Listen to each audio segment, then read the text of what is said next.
Desde la calle hasta la UCI. Esto es Emercrit Podcast, donde la emergencia se une con la evidencia. Ciencia en español, pensamiento profundo, práctica con propósito. La revolución del paciente crítico comienza ahora.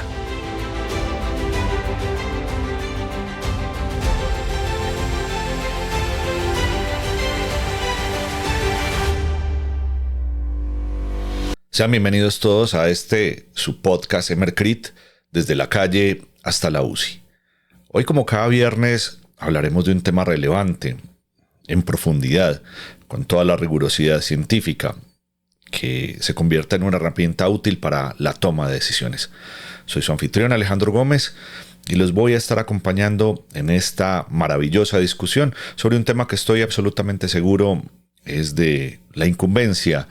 para los servicios prehospitalarios de emergencia, los servicios de urgencias, las salas de reanimación y, por supuesto, las unidades de cuidado intensivo. Hoy nos convoca un tema que para mí es apasionante y que tiene muchas aristas, que tiene muchas posibilidades de discusión, que tiene bastante historia, pero que cambia de forma vertiginosa. Vamos a hablar de la secuencia farmacológica para la intubación emergente, hemodinámicamente segura. Vamos a hablar de los elementos necesarios para que estos pacientes tengan unas mejores posibilidades de salir adelante y vamos a hablar de la evidencia, vamos a hablar de ese aspecto tan importante. Históricamente, el aseguramiento de la vía aérea ha sido una de las funciones más importantes realizadas por los servicios de emergencia, por los sistemas prehospitalarios y por supuesto en las unidades de cuidado crítico. Y es que el paciente críticamente enfermo con bastante frecuencia va a necesitar el abordaje de la vía aérea. Hay algunos aspectos importantes y es que quizás todos los pacientes que nos vamos a enfrentar que están en condición crítica tienen una vía aérea difícil, anatómica, pero posiblemente funcional. Y es por esta razón que no podemos hablar de una mezcla farmacológica estándar para todos, no existe el cóctel mágico, no existe el medicamento milagroso, por más que tengamos algunas predilecciones personales que están básicamente fundamentadas por la experiencia, por lo que nos enseñaron nuestros profesores o por lo que hemos observado. Hoy vamos a tratar de hablar un poco de evidencia, un poco de lo que se debería utilizar y al final sacaremos las conclusiones de este apasionante tema. Entonces vamos a redefinir la intubación hemodinámicamente segura en lo que se denomina la secuencia de intubación farmacológicamente asistida, que ha tenido cualquier cantidad de cambios en el tiempo. Hay algunos puntos clave que terminan siendo muy importantes para tener en consideración, y es que en general la intubación endotraqueal en emergencia, independientemente del lugar donde se lleve a cabo, en la calle, en la sala de reanimación, en la unidad de cuidado intensivo, pues es un procedimiento vital, absolutamente necesario para poder no solamente garantizar la permeabilidad de la vía aérea, sino mejorar las condiciones de oxigenación y ventilación de nuestros pacientes. Y hay múltiples indicaciones que pueden incluir en algunos casos insuficiencia respiratoria o alteración del estado de conciencia, donde necesitamos mantener la vía aérea permeable y disminuir el riesgo de broncoaspiración. Esa es la razón fundamental. Hay otros casos en los que puede ocurrir de manera emergente algunas insuficiencias respiratorias hipercápnicas, donde la ventilación mecánica invasiva quizás no fue suficiente, hubo fracaso al utilizarla, o en algunos pacientes cuando se requiere una condición de sedación profunda para la reducción de consumo de oxígeno. Esos aspectos son muy importantes y la planificación y la toma de decisiones es clave, en vista de que no se trata solamente de un procedimiento aislado, no se trata solamente del uso de fármacos para llevar a un paciente a pasarle un tubo a través de sus cuerdas vocales y de su glotis. Quizás el menor de los problemas cuando se toma la decisión de intubar es llevar el paciente o pasar más bien el tubo endotraqueal con laringoscopia directa, con videolaringoscopia. Créame que ese es el menor de los problemas y probablemente la educación en emergencias se ha ocupado en los últimos años de mejorar las destrezas y las habilidades en laringoscopia, en uso de videolaringoscopia y en otras alternativas, pero no se ha ocupado con la suficiente rigurosidad de la importancia de esta estrategia de una inducción o una secuencia farmacológica que sea hemodinámicamente segura. Esta secuencia de intubación, que históricamente la han llamado como secuencia de intubación rápida y que hay muchos críticos de su nombre porque se necesita planificación, se necesita tiempo, se necesita conciencia, evaluación, piensan que no se debería llamar rápida y que han tratado de lavarle la cara al nombre pensando que quizás los agentes utilizados por tener una latencia corta hacen que esta definición quepa ahí por la latencia corta de los relajantes, de los inductores, pero probablemente más allá del nombre necesitamos implementar una técnica estándar de emergencias para intubar con rapidez y seguridad, disminuyendo el riesgo de aspiración, entendiendo que nuestros pacientes emergentes por definición probablemente tengan el estómago lleno, porque necesitamos disminuir los reflejos protectores de la vía aérea para mejorar y lograr una intubación con mayor seguridad y facilidad. Y generalmente esta secuencia farmacológica consiste casi de forma simultánea en la administración de un inductor, generalmente un hipnótico o similar, y un bloqueante neuromuscular. Hay otros medicamentos que son adyuvantes en su uso, que se utilizan con frecuencia, pero que hablaremos más adelante de cuándo, cómo y la evidencia cómo lo soporta. Hay muchas combinaciones, hay muchas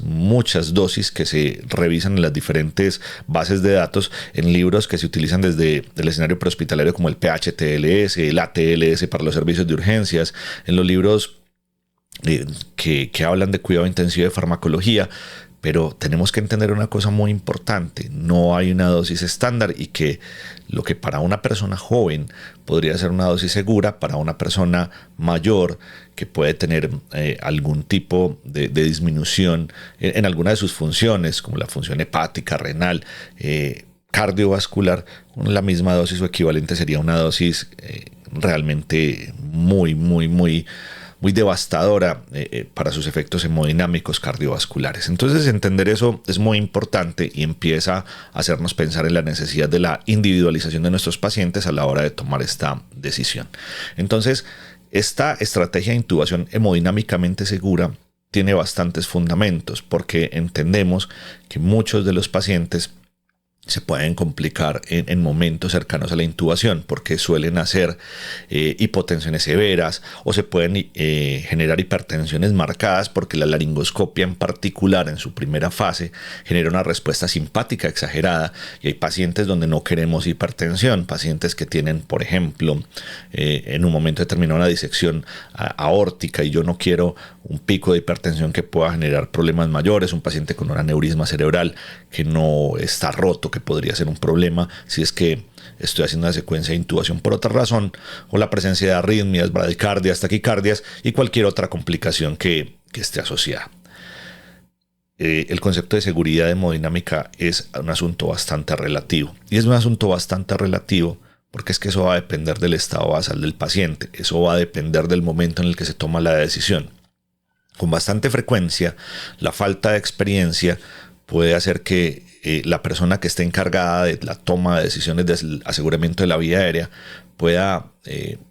alargar la toma de decisiones, retrasar la toma de decisiones, y el retraso en la toma de decisión del momento adecuado para el aseguramiento de la vía aérea pues también es un componente fundamental. Muchos pacientes es mejor pensar o planificar el aseguramiento de la vía aérea cuando hay algo de reserva fisiológica, pero a medida que pasa el tiempo la reserva fisiológica se agota y se llega a ese escenario de la intubación periparo, que es más dramático, con mayor probabilidades de complicaciones, de estas complicaciones propias de la administración de medicamentos, y que probablemente poco o nada se puede hacer para establecer una estrategia hemodinámicamente segura, porque la reserva fisiológica se ha agotado. Es importante entonces tratar de sincronizar el efecto de los fármacos, y esto es un aspecto clave, y es la coordinación del inicio de acción para lograr lo que se espera que logre el medicamento, que es la inconsciencia y luego la parálisis de la forma más simultánea posible, sin que el paciente pueda llegar a sentir la incomodidad propia de un relajante, un paralizante neuromuscular si no ha perdido la conciencia. Yo puedo entender que existen secuencias inversas cuando la falta de disponibilidad de un relajante que tenga un tiempo de inicio corto, un periodo de latencia corta, como succinilcolina o rocuronium no están disponibles, pero la idea es que se pueda llegar a tomar las mejores medidas con los medicamentos disponibles. Hay que tratar y hacer todo lo correcto en el manejo de nuestros pacientes, porque evitar la conciencia durante la parálisis es un riesgo que debemos tener en consideración. Hay una importancia fundamental, la importancia de mantener el paciente hemodinámicamente estable, y ese aspecto es muy importante cuando se maneja la vía aérea de emergencias. Hay algunas cosas que se generan y que ya las hemos hablado, pero que vale la pena tener en consideración, y es que la laringoscopia, y en general la laringoscopia, cuando es realizada por algún profesional que no tiene tanto entrenamiento, y el paso del tubo endotraqueal, son estímulos demasiado intensos, y son demasiado intensos por algunas razones fundamentales. La primera es porque muchos de los profesionales que están realizando el manejo de la vía aérea, cuando utilizan valvas curvas, por falta de técnica y falta de experiencia con una valva curva, suelen pisar la epiglotis, como se haría con una valva recta, no llevándola hasta la vallécula y haciendo tracción sobre el ligamento glossoepiglótico para exponer la vía aérea, sino que lo hacen o lo hacen de forma involuntaria, por supuesto, es pisar la epiglotis. Es un estímulo intenso, es un estímulo bien importante, y el paso del tubo endotraqueal. Se supone que en un escenario emergente, en un escenario donde se está manejando una vía aérea no predicha de forma definitiva, sino que los predictores se evalúan en caliente, se suelen utilizar guías, estiletes o conductores, que en Latinoamérica es más común que sean los maleables, los tradicionales. La inserción de las guías buggy o buggy ha sido lento. En algunos países se hace con mucha naturalidad, las tienen, las distribuyen en México, en Chile, por ejemplo, pero en otros países como en Colombia, como en Ecuador y Perú, es paulatino el crecimiento. Entonces, las guías rígidas o semirrígidas suelen ser un mecanismo en el cual el laringoscopista o el profesional que accede a la vía aérea deforma la guía y entran con la guía deformada hasta la tráquea. Es una práctica bastante común, entendiendo que uno, cuando la punta del tubo insinúa la glotis, es el momento de retirar la guía, pero sin embargo se entra con la guía que claramente la mayoría de los profesionales la protegen para que no esté o que no esté expuesta por fuera del tubo endotraqueal. Sin embargo, estos estímulos generan bastantes cambios hemodinámicos, liberación de catecolaminas, una respuesta simpática intensa, y esta respuesta hemodinámica puede producir un aumento de la presión arterial hasta en el 40 o 50% de los intentos de intubación, un aumento de la frecuencia cardíaca, y el pico de recuperación suele suceder rápidamente en los pacientes sin comorbilidades. Pero cuando tengo pacientes que tienen una reserva fisiológica disminuida, consumo de catecolaminas y demás, esto va a tener una consecuencia muy particular. Hay algunas consecuencias que conocemos muy bien en estos pacientes vulnerables, y hay algunas personas que tienen cardiopatías estructurales, enfermedad cerebrovascular, que pueden llegar a tener problemas, probablemente por una intubación mal planificada, mal realizada desde el punto de vista técnico y farmacológico, y es que estos pacientes pueden tener o empeorar su enfermedad miocárdica isquémica. Probablemente por hipoperfusión pueden generarse problemas graves en los pacientes que tienen riesgo de tener una insuficiencia ventricular izquierda, y puede ser un factor de riesgo para la presentación de edema pulmonar perintubación, y evidentemente podemos facilitar el sangrado en el sistema nervioso central si no se toman medidas. En general, esos son aspectos relacionados con la instrumentación de la vía aérea, pero también hay algunos efectos farmacológicos que tenemos que tener en consideración, y es que la administración de inductores puede llevar a problemas serios, y no importa el que sea, porque generalmente hay una promesa de inductores más hemodinámicamente estables, y aunque esta premisa es cierta, es parcialmente cierta. En general, la disminución de la respuesta simpática compensadora posterior, generalmente inhibida por los medicamentos o por la mezcla de estos, puede generar una vasodilatación generalizada, puede generar una depresión miocárdica, inhibición del tono simpático, que posteriormente va a tener un efecto deletérea cuando lo sumo con lo que va a ocurrir después de la intubación, que es el inicio de la ventilación con presión positiva. Y es que claramente conocemos efectos hemodinámicos. La ventilación con presión positiva como medida salvadora ante la hipoxemia, claramente eso lo conocemos, pues también aumenta la presión intratorácica, disminuye el retorno venoso y puede tener un efecto sobre el gasto cardíaco. Y sobre todo cuando empezamos a ventilar pacientes utilizando una presión positiva al final de la expiración alta. Y pueden generar un colapso circulatorio muy marcado en los pacientes que tienen hipovolemia, que tienen choque distributivo, falla cardíaca y especialmente cuando hay compromiso ventricular del ventrículo derecho especialmente. Entonces, el establecimiento de medidas seguras desde el punto de vista hemodinámico perintubación es un arma de doble filo. Y es un arma de doble filo precisamente porque vamos a recorrer el espectro hemodinámico de los pacientes, generalmente con un estímulo y aumento del tono simpático, y vamos luego a detener ese aumento de la respuesta simpática de forma farmacológica. El riesgo de hipertensión es muy alto por el estímulo que genera la instrumentalización. El riesgo de hipotensión severa también es muy importante por la intervención farmacológica y evidentemente por la ventilación con presión positiva de acuerdo a los parámetros que elijas, y es necesaria una estrategia integral y anticipatoria para tratar de evitar o mitigar ambos extremos que se pueden presentar en un mismo paciente y que de una u otra manera los extremos terminan siendo perjudiciales, aumentan el riesgo de complicaciones y evidentemente hay que tomar medidas al respecto. Entonces se hace necesaria la individualización de los objetivos hemodinámicos de acuerdo a la patología. Entonces, hay muchas cosas que tenemos que tener en consideración, y ahora no se trata solamente del reto de tratar de pasar el tubo y lograr una intubación exitosa. Los pacientes realmente no van a tener mejores desenlaces porque yo logre o no logre intubarlos. Los pacientes probablemente lo que necesitan es ser oxigenados, y eso es lo que tengo que tener presente. Y evidentemente, si he tomado la decisión de intubar o de asegurar la vía aérea para lograr una mejor oxigenación, estas consideraciones tienen que ser llevadas a cabo. En los pacientes que tienen una lesión cerebral traumática, por ejemplo, yo tengo que tratar de garantizar una presión arterial lo suficiente para garantizar una presión de perfusión cerebral adecuada, una presión arterial media que garantice que con respecto a la presión endocraneana estas metas se mantengan y que la lesión secundaria no empeore. Por ejemplo, en el paciente que tiene un infarto agudo de miocardio, que tiene un síndrome aórtico agudo, una disección aórtica,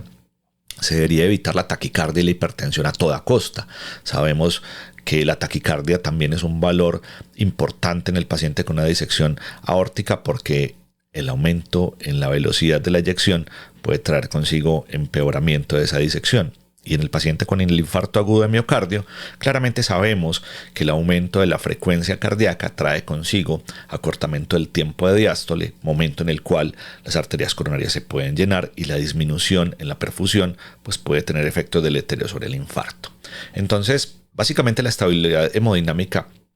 es un objetivo dinámico, no es un objetivo universal, y es esencial para prevenir el daño secundario en órganos vitales cuando tomamos estas estrategias como estrategias reales y cuando consideramos este como un riesgo real. Hablando entonces de esto, ¿qué dice la evidencia? ¿Esto por qué se vuelve una preocupación? El colapso cardiovascular perintubación, definido como CCPI, tiene una incidencia, factores de riesgo y un impacto clínico, y hay un ensayo clínico muy interesante, multicéntrico, que es el estudio INTUB. ¿Y qué nos decía esto?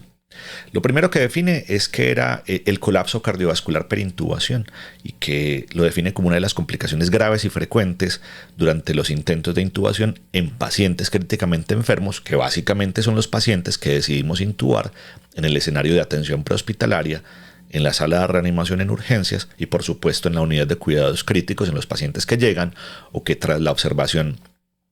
presentan deterioro y necesitan aseguramiento de la vía aérea. También se ha denominado como inestabilidad hemodinámica perintubación y ha sido un problema, pero ha sido un problema que no trae tantos años como pensamos. Realmente es un problema de los últimos 15 o 20 años en el que hemos hecho conciencia. Por supuesto es un problema que viene de mucho más, y especialmente porque antes no había una posibilidad tan amplia de selección de medicamentos. Había un arsenal farmacológico bastante reducido con medicamentos que tenían efectos hemodinámicos bastante impredecibles, incluso mucho más de los que tenemos hoy en día. La incidencia que muestra el estudio de que estos eventos ocurren es bastante preocupante. Varía de forma significativa en la literatura y eso tiene mucho que ver con la disponibilidad de medicamentos. En términos generales, se ha descrito que los pacientes pueden hacer este colapso cardiovascular perintubación hasta en un 43.4% en pacientes críticos. Este es un valor bastante preocupante porque es prácticamente la mitad de nuestros pacientes y eso definitivamente tiene un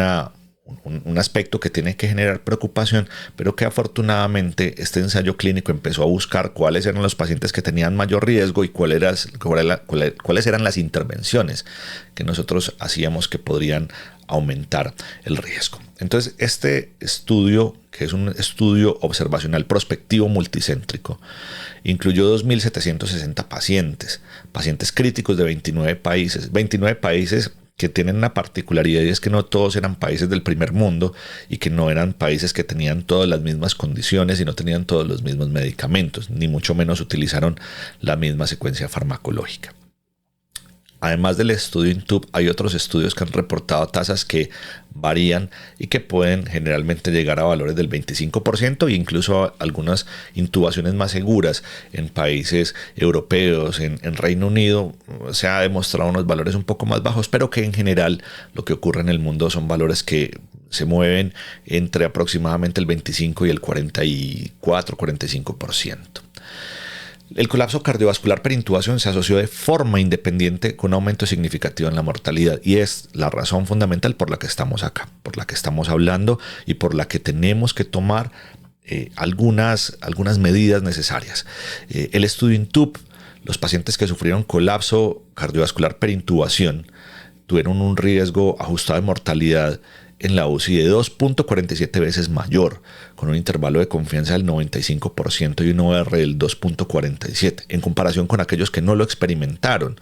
Estos datos son escalofriantes. Hay otros estudios que también han vinculado el colapso cardiovascular perintubación con peores resultados, incluyendo mortalidad hospitalaria a los 28 días. Así que es posible que en escenarios como en el escenario prehospitalario o en el escenario del servicio de urgencias, la mortalidad no pueda ser ponderada porque los pacientes van a ser trasladados a otros servicios. Es claro que los pacientes que tienen colapso hemodinámico o perintubación pueden tener peores desenlaces posteriores y esos aspectos a veces no se tienen en consideración porque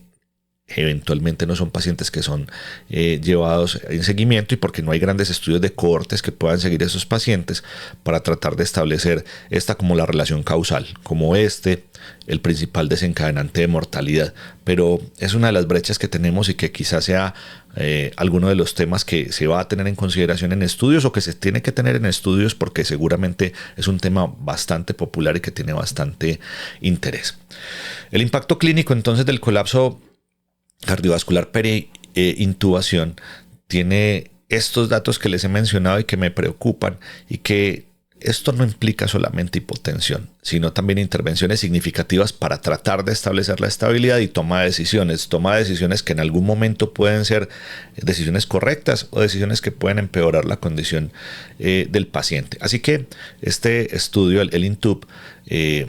buscó y determinó los factores de riesgo para colapso cardiovascular perintubación y encontró que los pacientes que antes de la intubación estaban hipotensos, los pacientes que estaban desaturados e hipoxémicos preintubación, los pacientes que tenían una edad avanzada mayor de 65 años, los pacientes que estaban taquicárdicos, los pacientes que tenían un índice de shock mayor a 0.8, 0.9 como valor de corte, los pacientes que tenían una SAFI o una PAFI baja, los pacientes que tenían necesidad previa de agentes vasoactivos o vasopresores antes de la intubación, los pacientes a los que se les administraron bolos de líquidos antes, siguiendo las recomendaciones del Trial Prepare 2 o como se hace en algunos centros de forma habitual, y los pacientes que tenían algún diagnóstico previo de insuficiencia cardíaca fueron pacientes que se demostró que tenían algún factor de riesgo. Así que este INTUB no solamente encontró estos factores asociados a la fisiopatología del paciente y a la condición, sino que también describió algunos aspectos relevantes desde el punto de vista de la toma de decisiones farmacológicas. Y es que este mismo estudio encontró que el propofol fue el único agente asociado de forma independiente a colapso cardiovascular preintubación con un OR de 1.23. Esto, sin ninguna duda, refuerza el riesgo en pacientes hemodinámicamente comprometidos. Es un medicamento bastante popular que en general en los pacientes hemodinámicamente estables es un medicamento muy adecuado, muy útil. A mí me parece que es un medicamento bueno. En general lo he usado con bastante frecuencia, pero que este estudio nos demuestra que se demostró o que hay una relación causal probablemente con su administración en los pacientes que están con algún compromiso hemodinámico. Los bolos de líquidos y vasopresores antes de la intubación definitivamente no redujeron el riesgo de colapso cardiovascular perintubación, lo cual nos deja muchas preguntas. La primera es que cuestiona su valor como estrategia profiláctica. Yo no estoy hablando de tratar al paciente posteriormente, sino profilácticamente, y sugiere que la reanimación debería ser más temprana, dirigida y basada fisiológicamente en el paciente, más allá simplemente como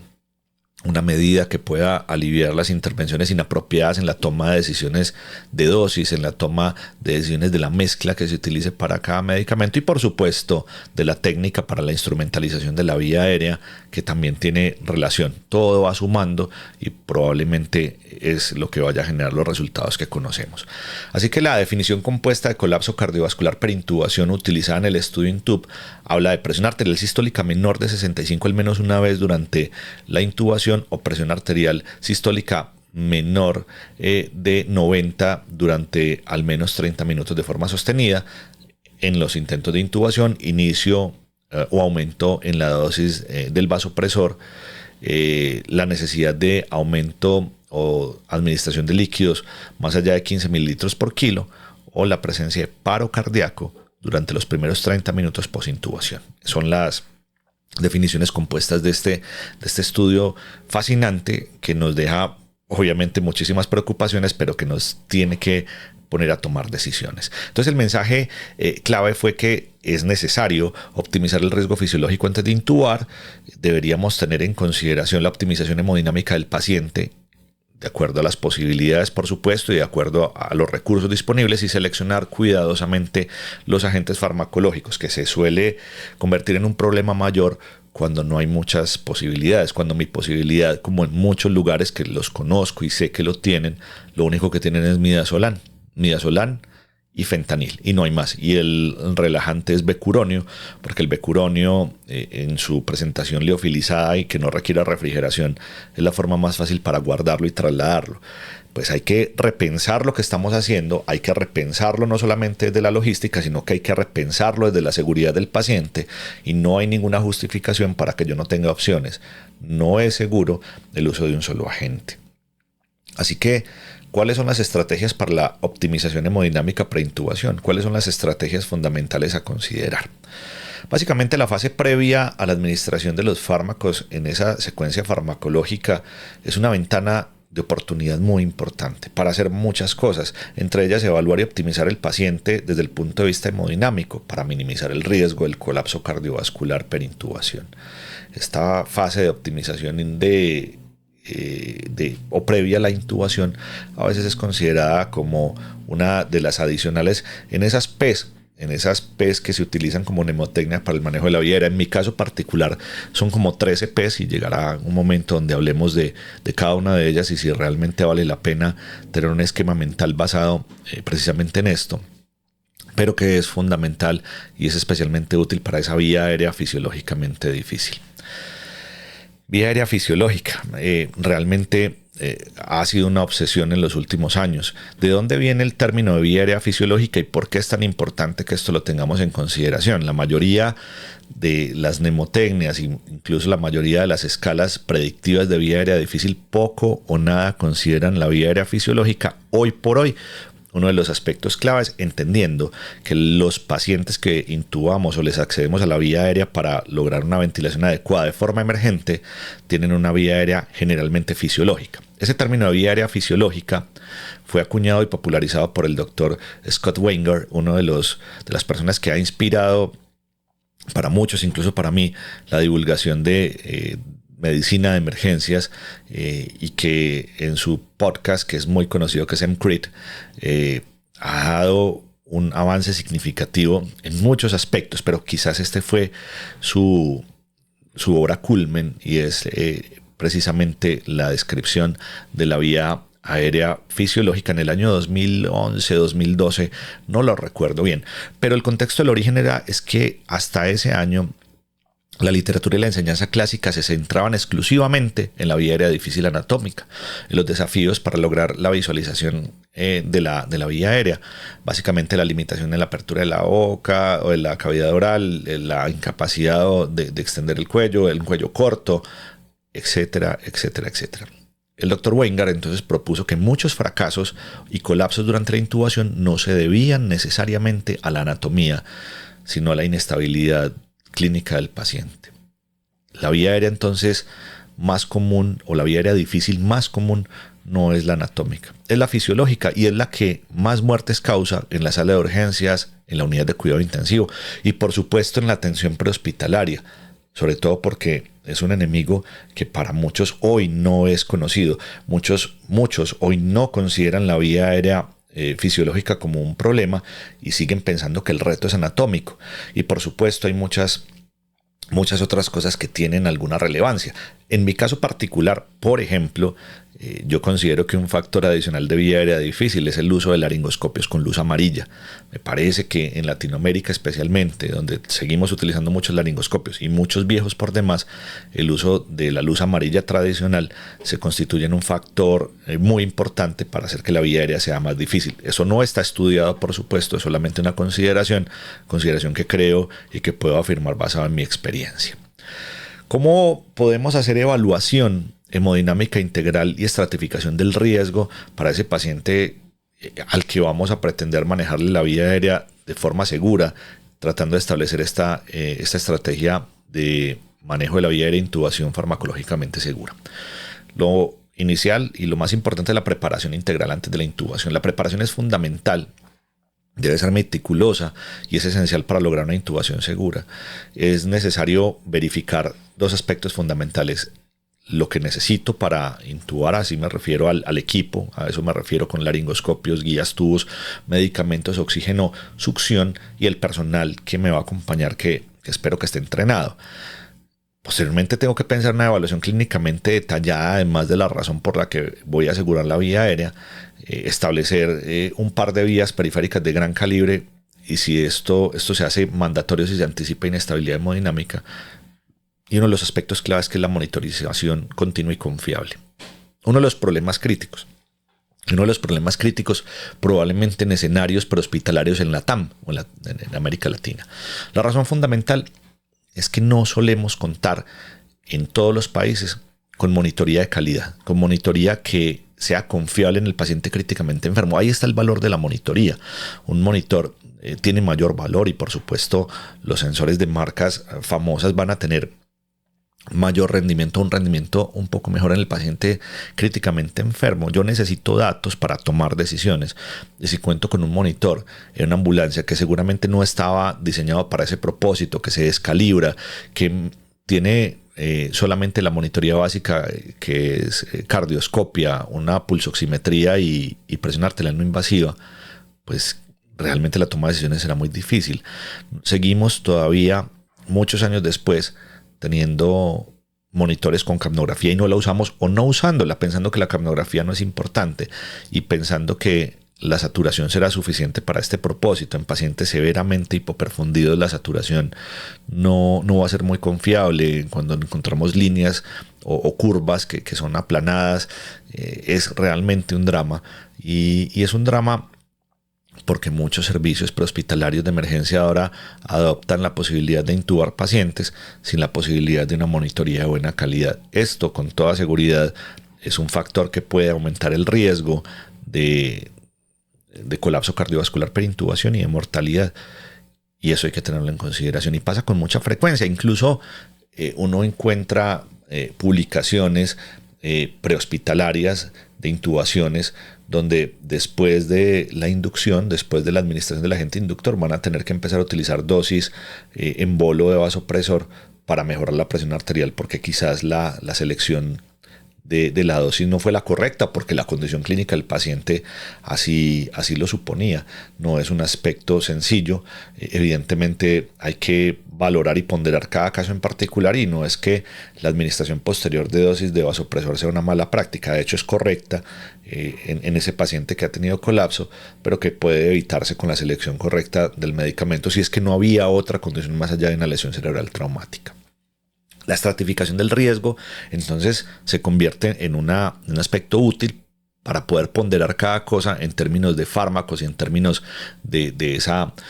preoptimización, si es que se puede. Y hay algunos pacientes que tienen alto riesgo de colapso hemodinámico posintubación, y son los pacientes que tienen una tendencia cercana a un valor cercano de presión arterial, entendiendo que en mi caso particular la presión arterial sola no es un indicador de perfusión. Sin embargo, pues puede dar algunas pistas importantes de lo que va a pasar. El paciente que de entrada está en un estado de choque, y no importa cuál choque sea, shock séptico, hemorrágico, cardiogénico o obstructivo, nos convierte este escenario en un escenario más retador. Los pacientes que tienen hipovolemia evidente o sospechada, los pacientes que tienen disfunción ventricular derecha, los pacientes que tienen acidosis metabólica severa o comorbilidades significativas como insuficiencia cardíaca, estenosis aórtica crítica o hipertensión pulmonar severa, nos ponen en un escenario mucho más retador. En particular porque la disfunción ventricular derecha es tan peligrosa en la intubación y en la ventilación con presión positiva. Es una pregunta clásica y es una pregunta que se tiene que resolver desde la evidencia y también desde la fisiopatología. Y claramente sabemos que el ventrículo derecho no está diseñado para tolerar aumentos agudos de la poscarga. Y ese aspecto es claro, y la intubación y la ventilación con presión positiva lo van a generar. Sabemos que el ventrículo derecho tiene una pared mucho más delgada que se puede adaptar al volumen de forma más sencilla que a la presión. Y que cualquier aumento súbito de las resistencias vasculares pulmonares, como ocurre como consecuencia de la hipoxia, que puede ser una de las consecuencias de una intubación mal planificada y mal hecha, de la acidosis, la hipercapnia o el aumento de la PIP, cuando ventilo mi paciente con presión positiva, lo puede colapsar muy fácilmente. Sabemos el efecto que tiene la presión positiva sobre la función ventricular derecha, y es que claramente empeora todo, porque aumenta y tiende a aumentar la presión intratorácica, porque puede tumbar el retorno venoso por el aumento de la presión intratorácica, porque disminuye la precarga del ventrículo derecho, porque la misma ventilación con presión positiva puede aumentar la presión alveolar y puede generar esa compresión capilar pulmonar, porque aumenta la poscarga sin ninguna duda. Este efecto aumenta la poscarga del ventrículo derecho y los resultados son devastadores. Ese ventrículo derecho va a fallar agudamente si se dilata, y van a haber algunos cambios significativos como la desviación del septum hacia el ventrículo izquierdo, y esto va a tumbar más el gasto cardíaco y va a generar colapso circulatorio. Hay un problema adicional. Hasta ahora hemos hablado de la hipoxemia como factor fundamental y de la ventilación, pero los agentes inductores, los medicamentos que utilizamos, también pueden generar una vasodilatación sistémica, y la vasodilatación sistémica puede disminuir aún más la presión de perfusión coronaria de este mismo ventrículo, globalmente de todo el miocardio, pero especialmente del ventrículo derecho, y esto puede traer más disfunción. Recuerden que cada cosa que se hace puede sumar y tener consecuencias aún más graves. Entonces, ¿en quiénes deberíamos sospechar disfunción ventricular derecha antes de intubar? Pues clínicamente, los pacientes con hipotensión y signos de bajo gasto que no tienen congestión pulmonar, que no tienen edema pulmonar, los pacientes con hipotensión severa, con ingurgitación yugular, los pacientes con hepatomegalia y edema, y pacientes que tienen taquicardias refractarias y que no toleran muy bien la administración de volumen. Hay algunas condiciones que se asocian a muy alto riesgo, por ejemplo, los pacientes que tienen una embolia pulmonar masiva o submasiva, los pacientes que ya tienen y sabemos que tienen hipertensión pulmonar severa, primaria o secundaria, los pacientes con enfermedad de corazón pulmón aguda o crónica, y algunos pacientes que tienen además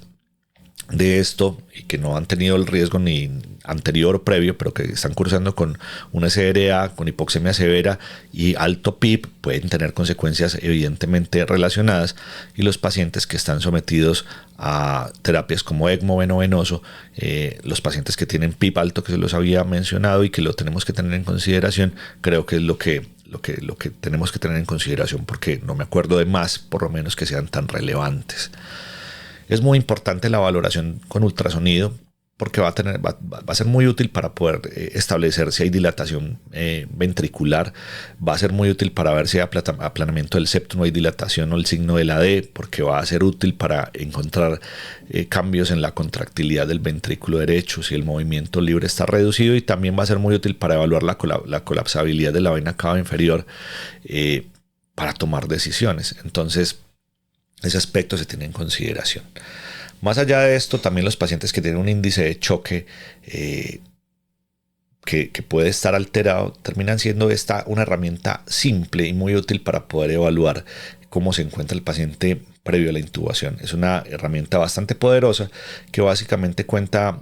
con dos valores. El índice de shock evalúa la relación entre el valor de la frecuencia cardíaca y el valor de la presión arterial sistólica. El índice de choque superior a 0.8, 0.9 es un predictor independiente de colapso cardiovascular perintubación y de paro cardíaco tras la intubación, incluso con valores de presión arterial más o menos normales. Esto tiene implicaciones importantes, y esto quiere decir que la reserva cardiovascular está limitada y que está dependiendo de la taquicardia, que probablemente va a ser limitada posterior a la administración de algunos de estos medicamentos. Es muy importante tener en consideración la evaluación fisiológica, que es importante como la evaluación anatómica. La evaluación anatómica generalmente ha tenido algunos valores y algunas más o menos, algunas tablas, algunas mnemotecnias, como la mnemotecnia Lemon, que en mi caso particular no es de mi agrado, o Macocha, que tampoco es de mi agrado, y las dos no me parecen muy útiles porque la valoración de la escala de Mallampati en el paciente emergente no tiene mucho sentido, y no tiene mucho sentido porque se necesita un paciente colaborador, que básicamente no es lo común en el escenario emergente. Así que es importante evaluar la vía aérea anatómica, pero es crucial evaluar la vía aérea fisiológica o la condición fisiológica que se puede asociar probablemente a esto. Esta evaluación va a permitir anticiparse al deterioro y tomar decisiones adecuadas y optimizar hemodinámicamente el paciente antes de intubarlo. Y la más importante es elegir una estrategia, fármacos y dosis adecuadas. La reanimación con líquidos, alguna evidencia, algunos enfoques y advertencias. Por supuesto que sí. Los líquidos intravenosos se han utilizado con bastante frecuencia. La administración de líquidos se ha utilizado con alguna frecuencia. La administración de líquidos es frecuentemente el primer paso para tratar de generar estabilización hemodinámica. Y esta justificación en este contexto está más o menos relacionada con aumentar la precarga y el volumen intravascular, con contrarrestar la vasodilatación inducida por inductores y disminuir el retorno venoso por ventilación con presión positiva. Las dosis sugeridas son de 500 a 1000 mililitros de cristaloides de solución salina o lactato de Ringer antes de la inducción si hay tiempo. Es lo que se ha hecho históricamente, pero sabemos que la eficiencia es bastante limitada y que los riesgos de exceso de volumen también son latentes, porque no todos los pacientes tienen la misma tolerancia a la administración de bolos de cristaloides. Sabemos que solo el 50% de los pacientes críticamente enfermos responden a volumen, y que hay pacientes que básicamente no son respondedores y que la administración de cristaloides va a ser inútil o incluso va a ser perjudicial, y que están asociados básicamente a pacientes con sobrecarga de volumen, a pacientes con edema pulmonar, a pacientes con SRA, a pacientes que tienen otras condiciones en las cuales probablemente el volumen no sea la respuesta, y esto se asocia probablemente a mayor estancia en cuidados intensivos y aumento en la mortalidad. Así que hay que tener bastantes precauciones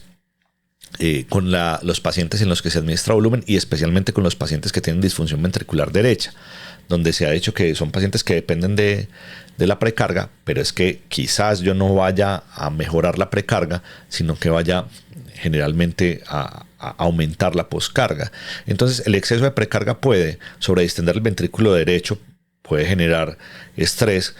sobre la pared y puede disminuir la contractilidad. Puede generar desplazamiento del septum, y ya sabemos que eso disminuye el llenado del ventrículo izquierdo y disminución del gasto, tumbando el gasto y probablemente favoreciendo la presencia de parada cardíaca.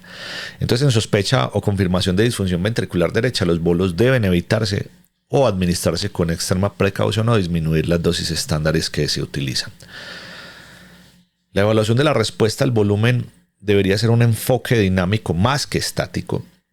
donde deberíamos utilizar medidas dinámicas recomendables que no siempre están disponibles, que solo suelen estar disponibles en algunos entornos donde hay la posibilidad de monitoría de la presión arterial invasiva, como la variabilidad de la presión de pulso, donde evaluamos la variación del volumen sistólico,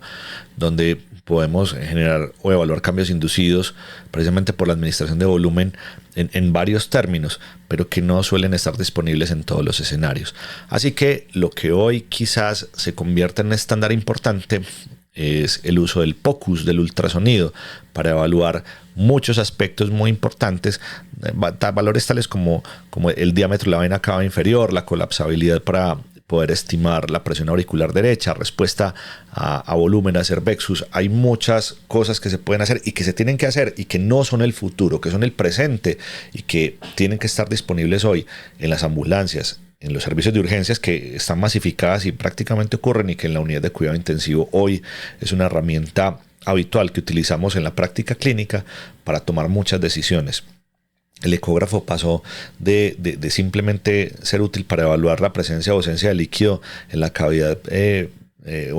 abdominal, peritoneal, para convertirse hoy en una de las mejores herramientas para la toma de decisiones en el paciente críticamente enfermo. Así que el líquido o la administración de líquido en pacientes críticamente enfermos, el tratar de establecer con un bolo de líquidos una mejor estabilidad hemodinámica tras la administración de medicamentos, aspectos claves. Entonces, la evidencia reciente desafía el uso profiláctico de líquidos. Los estudios más importantes, el LINTUB, del que hemos hablado bastante, la administración de líquidos básicamente no demostró que hubiera una reducción significativa en la incidencia de colapso cardiovascular perintubación. Y un estudio un año antes, el PREPARE-2, no encontró beneficio para prevenir el colapso hemodinámico preintubación con bolos profilácticos. Así que ténganlo en consideración, y que si lo utilizan solo con el propósito de disminuir el riesgo, quizás esta no sea una buena práctica. Uno lo debería utilizar considerando de forma fisiológica quién necesita volumen, pero no simplemente como una fórmula magistral que se utiliza sin más ni más. Entonces, hay algunas recomendaciones a tener en consideración, y es que la decisión de administración de líquidos tiene que ser individualizada y se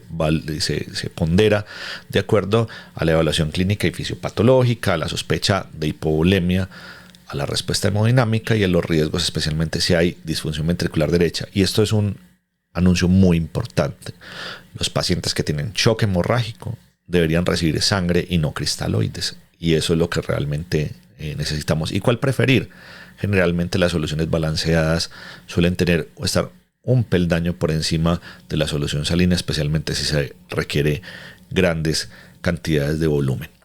Es posible que como vamos a tener que hacer una segunda parte, porque es un tema apasionante y aún nos faltan muchos temas por tocar, así que vamos para la última sección de esta primera parte, de esta primera entrega, y es que hablemos de los vasopresores, para que dejemos una última parte en la que hablaremos de los medicamentos, de los fármacos. Entonces, los vasopresores en infusión continua, la racionalidad y la evidencia, las indicaciones que tienen estos tras la reanimación con volumen o cuando este no ha sido efectivo, cuando el índice de choque está en valores de corte o hay un colapso inminente, pues es una buena idea pensar en sus posibilidades. La idea es tratar de utilizarlos, y quizás el vasopresor de elección en primera instancia será la norepinefrina. Es un medicamento que hemos utilizado durante mucho tiempo y que sabemos que tiene un efecto alfa adrenérgico muy potente, y que su efecto vasoconstrictor es del que nos favorecemos para mejorar la presión arterial y, en términos generales, tratar de mejorar la perfusión, aunque no sea la única variable en consideración a la hora de ponderar la respuesta en términos de perfusión real. Tiene un efecto beta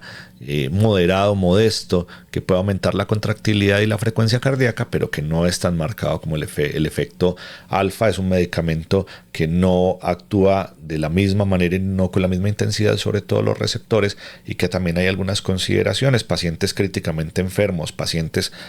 con acidosis metabólica severa o pacientes que tienen insuficiencia suprarrenal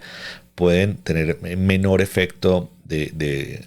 los vasopresores, especialmente la norepinefrina, y también hay un efecto conocido de los receptores que se llama el down regulation, la internalización de receptores en los pacientes que tienen acidosis metabólica severa. Hay otras opciones que se pueden poner en infusión y que a veces se utilizan, como la epinefrina o adrenalina, que suele ser de segunda línea, pero que puede tener mayor efecto sobre la inotropía y la frecuencia cardíaca. La fenilefrina, que es un medicamento que se ha utilizado mucho y se utiliza mucho en salas de cirugía, que no se debería tener en consideración cuando hay disfunción ventricular derecha, porque genera vasoconstricción en todos los lechos y aumenta la resistencia vascular pulmonar. Y la vasopresina, que puede ser un adyuvante muy útil en el choque séptico refractario, utiliza otros receptores diferentes a los receptores alfa y generalmente es el segundo vasopresor cuando se agrega un segundo vasopresor en el paciente que tiene soporte vasoactivo. El mismo estudio INTUB no encontró definitivamente reducción del colapso cardiovascular preintubación con el uso de vasopresores preinducción. Es una práctica frecuente que yo incluso hasta hace poco seguía realizando, iniciar norepinefrina previo a la intubación.